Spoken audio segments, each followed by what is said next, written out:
The date sorting is really useful for email search. In this video, I will give you an important primary fix and how you can use the date filter and sorting search if you really want it on your iPhone. To fix it, go to the Mail app settings, launch the Settings app on your iPhone, and scroll to the Apps section in the last.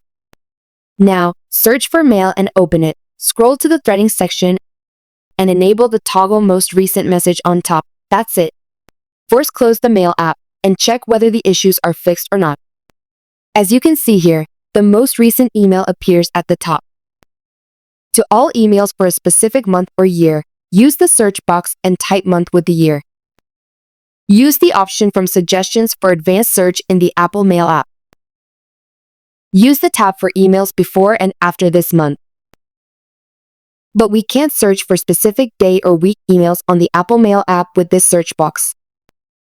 It still doesn't work under the Mail app settings. The Keep Organized by Thread toggle is off. The Collapse Read Messages toggle is on. The Most Recent Message on top keep enabled. And Complete Threads toggle is off. And check whether the issue is fixed. To report a bug or send feedback to Apple, use this form given in the video description. If you found something helpful and fixed it, please don't keep it to yourself. Please share it with everyone.